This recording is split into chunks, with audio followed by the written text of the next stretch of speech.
Hello, जरा कार्तिक को phone देना। जी जी, एक मिनट। सर, क्या है? विद्या मैडम का फोन है। काम कर रहा हूँ, समझ में नहीं आ रहा है। फोन बंद कर दे। अब फेंक ही देता हूँ सर। गाड़ी शुरू कर। जी सर।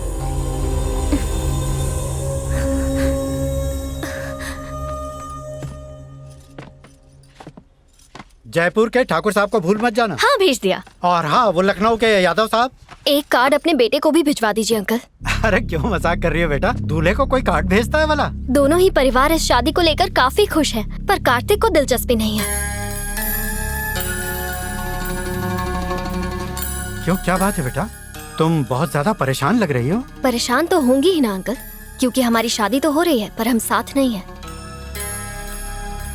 मुझे पता था कि उसकी नौकरी ही उसके लिए सब कुछ है, पर परिवार को वक्त देना भी तो जरूरी है ना अंकल।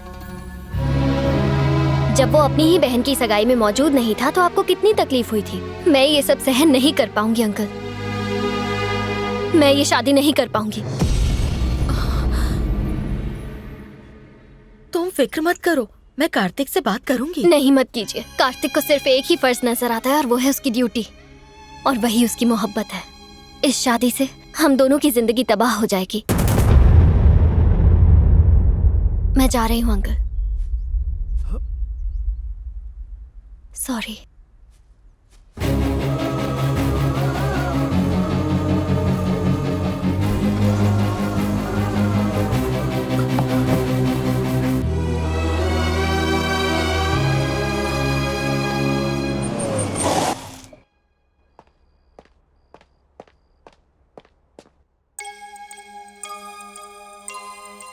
सब लोग अभी तक जाग रहे हो?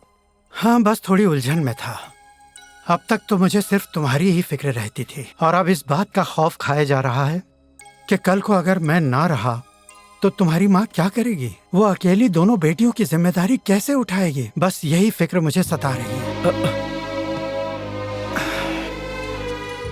तुम्हें याद होगा 4 दिन बाद तुम्हारी शादी है, पर शादी टूट चुकी है ये नहीं पता होगा तुम्हें। टूट गई? कल तक वो पागलों की तरह तुम्हें चाहती थी, आज वो खुद मना करके चली गई। चली गई? प्रॉब्लम क्या थी? प्रॉब्लम तुम खुद हो। शादी तय होने के बाद तुमने 1 मिनट भी उसे वक्त दिया? जरा सोचो तो, कभी ये जानने की कोशिश की कि वो क्या चाहती है? नहीं ना। तुम्हें एक नजर देखने के लिए रात भर जागकर तुम्हारा इंतजार करना पड़ता है। तुम तभी बात करते हो जब कोई बहुत जरूरी मसला हो। आज बता दो, तुम्हारे लिए आखिर जरूरी है क्या? मेरे लिए सबसे ज्यादा जरूरी है कि मैं तुम्हारे साथ कुछ वक्त बिताऊं। तुम्हारी माँ के लिए तुम्हें सामने बिठाकर प्यार से खाना खिलाना जरूरी है। तुम्हारी बहनों का तुम्हारे साथ खरीदारी करना, बाहर घूमने जाना, ये उनके लिए जरूरी है। लेकिन तुम्हारे लिए तो ये बातें कोई मायने ही नहीं रखती। जिंदगी भर हमने तुम्हारे साथ एक बाप माँ बहन होने का रिश्ता बखूबी निभाया है, पर क्या तुमने एक पल के लिए भी बेटे होने का फर्ज निभाया? मेरे कहने का मतलब ये नहीं है कि तुम अपनी जिंदगी सिर्फ हमारे लिए गुजारो, लेकिन खुशी के 2 पल तो हमें दे सकते हो ना। आप गलत समझ रहे हैं, मेरी ड्यूटी होती है पापा, आप तो जानते हैं ना। वो तो हर शख्स करता है, पर फैमिली के लिए क्या तुम्हारा कोई फर्ज नहीं है? पुलिस ऑफिसर की ड्यूटी से पहले तुम इस घर के बेटे हो। आखिरी बार तुमने ये ड्यूटी कब निभाई है? इस उम्र में मुझे दौलत शोहरत की चाहत नहीं है, तुम्हारे प्यार और साथ की जरूरत है। जिम्मेदारी ना निभाने से इंसान नौकरी खो देता है, पर रिश्ते ना निभाने से जिंदगी खो। पापा, अरे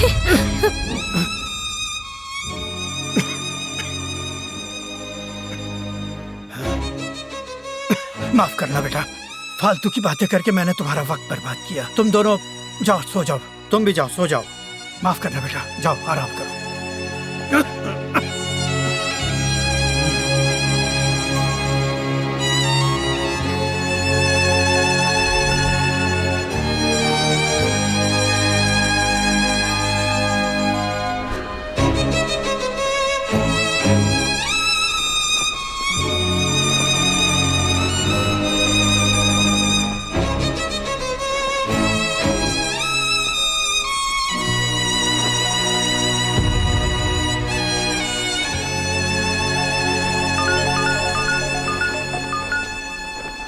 हेलो, आप एसीपी कार्तिक बोल रहे हैं? हाँ बोल रहा हूँ। कौन बोल रहा है? सर, मैंने शालिनी का कत्ल होते हुए देखा है।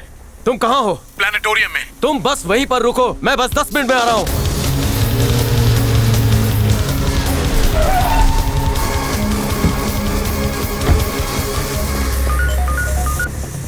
कहाँ हो तुम? सर मैं वहाँ महफूज नहीं था। इस वक्त कहाँ हो तुम? हीरापन्ना मॉल सर। वहां से कहीं मत जाना, मैं आ रहा हूँ। ये ट्रक किसका है? हटाओ इसे। 1 मिनट भाई साहब, बाइक देना।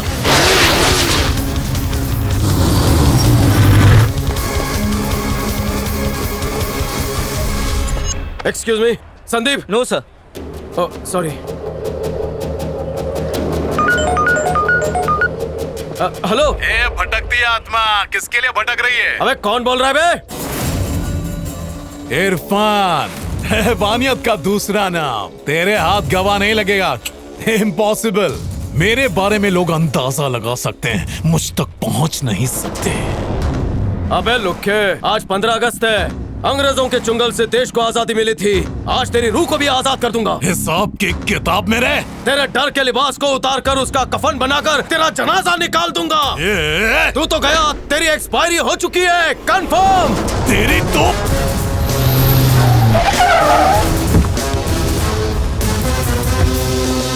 सर, खबर मिली कि तुमने इरफान को मारने की धमकी दी। धमकी नहीं दी, उसके मारने की तारीख तय कर दी है। Yamraj on the way. लाला को बोल दरवाजा खोल के रखे। क्या? कान में रुई डाली है का? देश के मंत्री होकर गुनेगारों के तलवे चाटते हो। जनता को पता चल गया तो धोती फाड़ देगी। हैं? क्या बक रहे हो? अबे ऊंचा सुनने वाले बहरे। हमारी सरकार स्विस बैंक से काला धन लाने की बात कर रही है। तेरा अकाउंट बनने पता है? तुम जैसे मंत्रियों ने देश को खोखला कर दिया है। होम मिनिस्टर से जबान लड़ाता है, सस्पेंड कर दूंगा तुझे।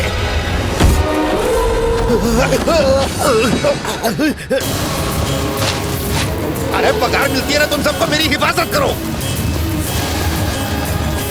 अरे ये तो पूरा मेंटल है। अरे अरे नौकरी से निकालेगा, सस्पेंड करेगा।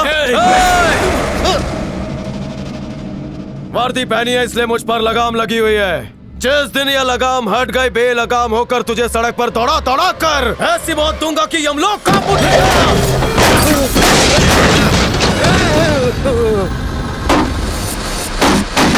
लाल बत्ती में बैठ के वर्दी वाले से उलझना नहीं।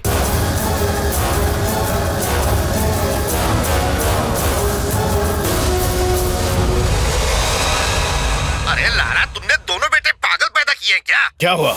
बकवास क्यों कर रहा है? अगर इरफान की सलामती चाहता है तो उसे कहीं छुपा दे। इधर आओ, इधर आओ। इरफान को अभी के अभी यहाँ से रवाना करो। नहीं, जाओ तुम दुबई घूम के आओ। जाओ, ये मेरा फैसला है। जाओ, चलो, जाओ यहाँ से।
अब उसकी हालत बेहतर है, लेकिन उसे आराम की जरूरत है।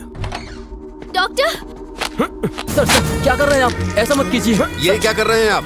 समझने की कोशिश कीजिए। मेरी शर्ट कहाँ है? मेरा जाना बहुत ही जरूरी है डॉक्टर। मेरी शर्ट कहाँ है? इरफान भारत छोड़कर चला जाएगा, उसे रोकना है। नर्स, मेरी शर्ट कहाँ है? मेरी शर्ट कहाँ है डॉक्टर? आप सब मेरी बात क्यों नहीं समझ रहे? कार्तिक क्या कर रहे हो? डॉक्टर साहब, मेरे जूते कहाँ है? मुझे जाना है, मुझे जाना है, मेरे कपड़े कहाँ है? आप मुझे जाना क्यों नहीं दे रही है नर्स? इरफान मर चुका है। डॉक्टर मेरी सर रिलैक्स। ये सच कह रहे हैं क्या? हाँ हाँ, और क्या, एनकाउंटर में इरफान की मौत हो गई थी। आइए, आप आराम कीजिए। नर्स, कल अगर उससे हकीकत का पता आपने लग उसका गया। जुनून देखा? ऐसी नाजुक हालत में भी वो सिर्फ अपनी ड्यूटी के बारे में सोच रहा है। जिस दिन से वर्दी पहनी है उस दिन से एक दिन भी बेटे होने का फर्ज नहीं निभाया।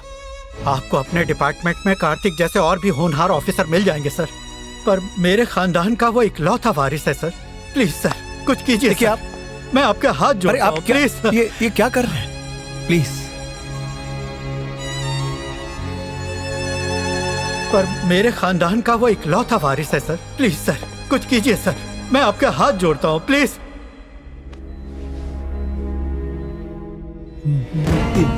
देखो, मेरी औलाद को कुछ नहीं होनी चाहिए। पैसों की चिंता मत करो, जितना लगेगा। कमिश्नर, ऐसी होती है मांडवली। जिस पुलिस ऑफिसर की वजह से मेरा बेटा यहाँ है, उसका नाम और निशान मिटा दूंगा। शेर को शिकार करते हुए देखा है क्या? देखा है? ठीक उसी तरह उसे फाड़ दूंगा। तू अपने आप को शेर कहता है? अगर तू शेर है तो वो शेर का शिकार करने वाला शातिर शिकारी है। कुछ 4 mm के छर्रे लगने से तेरा बेटा कोमा में चला गया और उसके सीने में 4 32 बोर की गोलियां लगी। डॉक्टर ने कहा उसे ठीक होने में 4 महीने का वक्त लगेगा और वो 4 मिनट में यूनिफॉर्म पहनने के लिए तैयार हो गया। जानते उसने आंख खुलते ही क्या सवाल किया? ये इरफान कहाँ है? बोल रहा था इरफान नाम के राक्षस का आज वध करूंगा, और तू उसे मारने की बात कर रहा है। अगर इरफान के जिंदा होने की बात उसके कानों तक पहुंच गई तो आईसीयू में घुस कर उसे ठोकेगा। वो अपने फर्ज को खुदा मानता है। अपने तजुर्बे से बोल रहा हूँ, तुमसे सुलह करने नहीं बल्कि सलाह देने आया हूँ। अपने बेटे को उससे बचाने का सिर्फ और सिर्फ एक रास्ता है, वो ये कि तू खुद मार दे अपने बेटे को। क्या बक रहा है तू? एनकाउंटर में तेरा बेटा मारा गया ऐसी खबर फैला दे। कार्तिक को ये यकीन दिला, पुलिस की फाइल में वो मरा हुआ घोषित होगा लेकिन तेरे लिए जिंदा होगा। तेरा दिमाग लगा, तेरे कलेजे का टुकड़ा है वो। हाँ, एक और जरूरी बात, जो भी केस उसके हाथ लगे उसने एक भी केस को अधूरा नहीं छोड़ा।